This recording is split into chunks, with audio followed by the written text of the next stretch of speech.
Bonjour à tous, donc là nous passons à la quatrième partie sur les fonctions du second degré.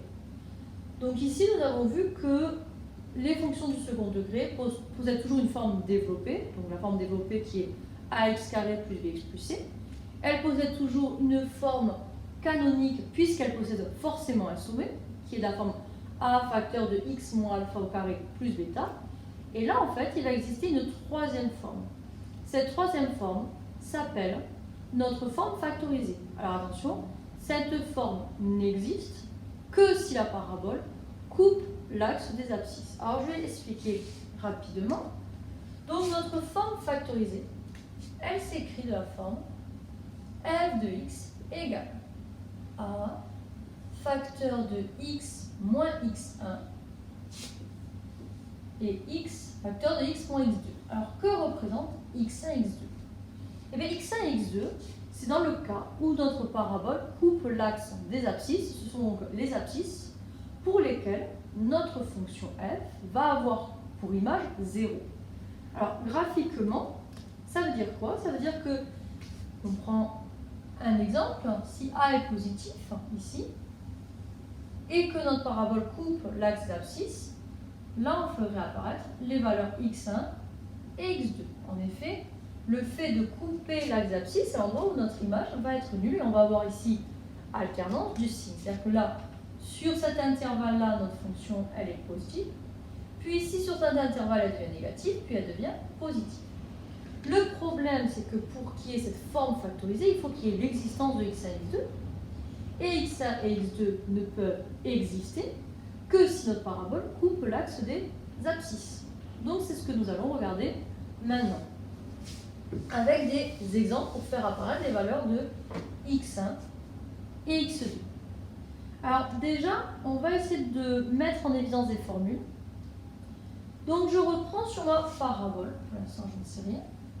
Rappelez-vous qu'on a notre sommet alpha de S de coordonnées alpha et bêta.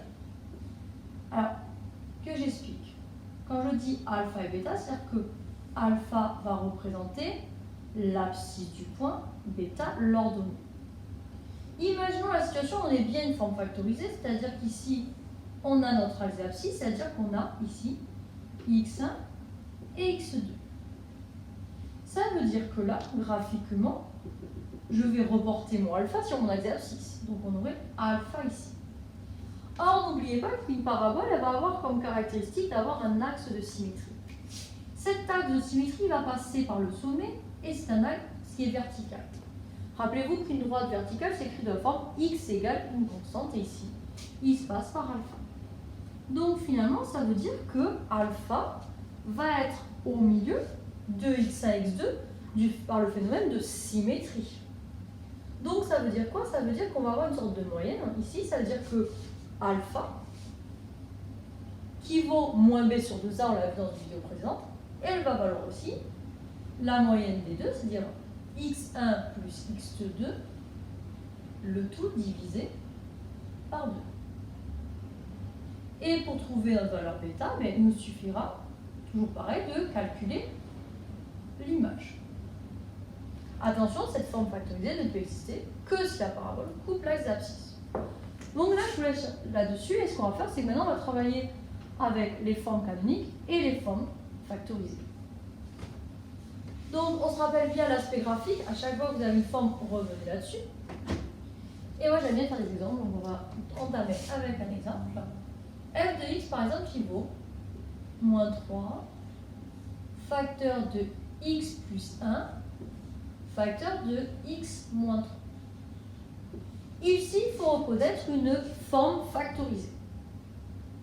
Alors ici, on va faire comme tout à l'heure. On va faire ce qu'on appelle la raisonnement par analogie. On va retrouver nos éléments. Donc là, on va avoir quoi?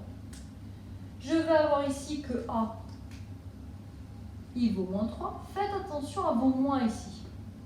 On va avoir que x1, il va être égal à, n'oubliez pas, pour avoir le moins qui apparaisse, il faut qu'on ait du moins moins. Donc on va avoir moins 1, faites attention, et x2, qui va être égal à 3. Alors ça veut dire quoi graphiquement? Le fait qu'il existe une forme factorisée, c'est que notre parabole coupe l'axe des abscisses. Donc on va avoir une parabole comme ceci, On va avoir ici moins 1 et 3. Et le fait que ce soit négatif, on va avoir ce sens-là. Donc, en termes de signe, ça va être négatif, puis positif, puis négatif. Et moi, ce que je veux, finalement, c'est de trouver les coordonnées de mon sommet. Donc là, je vais procéder comment? Je vais utiliser la formule que nous avons vue, c'est-à-dire alpha qui vaut x1 plus x2 sur 2. D'accord? On fait une moyenne puisque notre alpha, comme je vous ai dit précédemment, quand on va avoir ici notre sommet, qu'est-ce qu'on va avoir? On se rend compte que alpha se situe à une distance de moins 1 de 3. Donc ici, alpha, il va valoir moins 1 plus 3 sur 2. Donc alpha, ici, va valoir 2 sur 2. Notre alpha, il vaut 1. Très bien. Donc maintenant, on va rechercher la valeur de bêta. Et bêta, il va devoir être de quel signe? Mais bêta, on le voit directement, qui devrait être positif.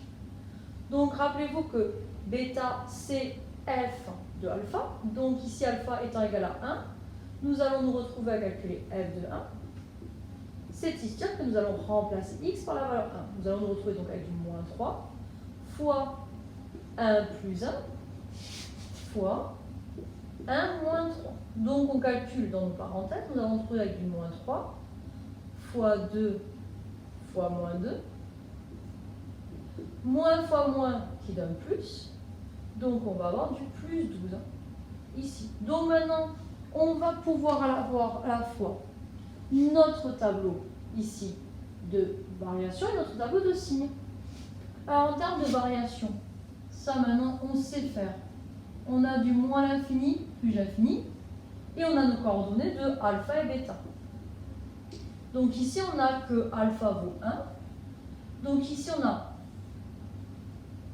une fonction qui est d'abord croissante puis décroissante et qui change en 12 et on a du moins l'infini, moins l'infini. Et c'est là-dessus que je vais insister. On va travailler sur notre tableau de signes. Là, on va avoir quoi? On va avoir pour notre tableau de signes, toujours pareil, d'abord mon axe des abscisses. Et qu'est-ce qui va se passer? En fait, on va avoir des changements en moins 3, en moins 1, excusez-moi, et en 3. Alors, que va-t-il se passer ici? Pour symboliser le fait que notre parabole va couper l'axe des abscisses, on va faire un trait et un 0. Ça, c'est pour symboliser finalement le fait que notre courbe coupe l'axe des abscisses. Et donc, on va avoir le 0. Et là, elle est comment? On voit clairement qu'elle est d'abord négative, puis positive, puis négative. Donc ici, on a vu que cette forme factorisée, on s'est passé de la forme factorisée à notre forme canonique, et on s'est passé de notre forme canonique, par les intermarquables, à notre forme développée. Donc on peut avoir toute l'analyse sur notre fonction du second degré. Alors maintenant, ce qu'on va se poser comme question, c'est quand voit-on que notre fonction ne possède pas de forme factorisée? Alors regardez ici.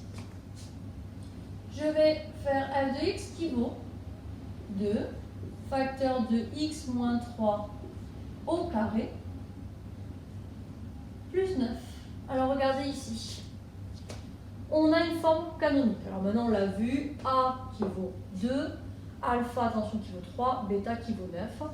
On a ici A qui est positif, donc on a quelque chose, une parabole qui est souriante. Mais alors qu'est-ce qu'on a ici comme bêta, comme image? On a la valeur de 9. C'est-à-dire que clairement, notre parabole est strictement positive puisqu'elle se situe au-dessus de l'axe des abscisses. Est-ce que notre parabole, donc, à un moment, coupe l'axe des abscisses? Non. Donc ça veut dire que pour celle-là, il n'existe pas de x1, x2. Il n'existe pas de forme factorisée.